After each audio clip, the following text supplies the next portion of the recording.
ஸ்லாங்கூர் காஜாங் ஸ்ரீ சுப்பிரமணிய சுவாமி கோவில் பரிபாலன சபாவும் EWRF எனப்படும் கல்வி சமூக நல ஆய்வு அறவாரியமும் இணைந்து இளையோர்களுக்கான 3 நாள் முகாம் ஒன்றை நடத்தியது. இளைஞர்களிடையே கல்வியில் பின்தங்கிய மாணவர்களை இலக்காக கொண்டு நடைபெற்ற இந்த நிகழ்ச்சி பங்கேற்பாளர்களுக்கு தன்முனைப்பு ஊட்டுவதாக அமைந்தது.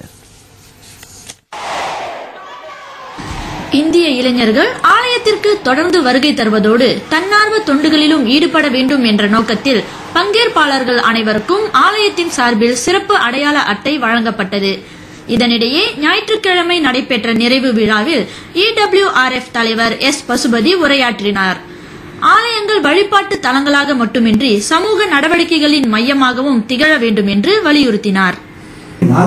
அதாவது இந்த யூனிவர்சிட்டி ஸ்டூடெண்ட், இந்த ஃபார்ம் 6 ஸ்டூடெண்ட், ஃபார்ம் 5 ஸ்டூடெண்ட்ஸ் விட்டுட்டு இந்த அடிமட்டத்தில் இருக்காங்கல்ல, நீங்க பாத்தீங்கன்னா தேவாலயங்கள் அதான் செய்யுது. தேவாலயம் வந்து போயிட்டு ஏழை மாணவர்கள் எடுத்து அவங்க கொண்டாந்து திருத்துறாங்க, அவங்க மண்பாட்டுவோம் இதெல்லாம் வச்சிருக்காங்க. அதே மாதிரி சிந்தனையும் நம்ம மாறணும், நம்ம கோயில்களும் மாறணும். அதோட முதல் கட்டம் தான் நம்ம இது எடுத்திருக்கோம். அவங்க இந்த டெம்பிள் வந்து இதை எடுத்துட்டு போயிட்டு அவங்களோட சிந்தனையை மாத்திட்டு. முகாமில் கலந்து கொண்ட மாணவர்கள் சிலர் தங்கள் கருத்துக்களை பர்னாமா தொலைக்காட்சியுடன் பகிர்ந்து கொண்டனர். கேம்ப்ல இந்த கேம்ப்ல கலந்து மற்ற மாணவர்கள் முன்னேறணும், நல்ல நிலைமைக்கு வரணும்னு எல்லோரும் ஆசைப்படுறாங்க. அந்த மாணவர்கள் நல்லா வரணும்னு நான் வேண்டுறேன். நான் நல்லா வரணும், எல்லோரும் நல்லா வரணும். ஐ மஸ்ட் சேலஞ்ச் என்னன்னு தெரிஞ்சுக்கிட்டேன். அப்புறம் லாட்ஸ் ஆஃப் ஃப்ரெண்ட்ஸ் கிடைச்சிருக்காங்க. குரூப் ஒர்க்கிங் என்னன்னு தெரிஞ்சுக்கிட்டேன். Hard working. இதனிடையே இந்த முகாம் மாணவர்களை மட்டுமல்லாது பெற்றோர்களையும் வெகுவாக கவர்ந்த ஒன்றாக அமைந்தது.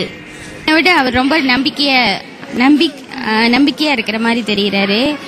அதோட சுறுசுறுப்பாகவும் இருக்கிற மாதிரி உணர்றேன். உங்களுக்கு எப்படி இருக்கு மனநிலை? எனக்கும் இதுல கலந்துக்கிட்டனால ரொம்ப சந்தோஷமா இருக்கு. பிள்ளைங்களோட ஆர்வம் அதெல்லாம் செய்யும் போது அவங்களுக்கு இன்னும் ஹெல்ப் பண்ணணும்னு எனக்கு தோணுது. இந்த 3 நாள் முகாமில் காஜாங் வட்டார பள்ளிகளை சேர்ந்த மாணவர்கள் சுமார் 70 பேர் கலந்து கொண்டு பயனடைந்தனர்.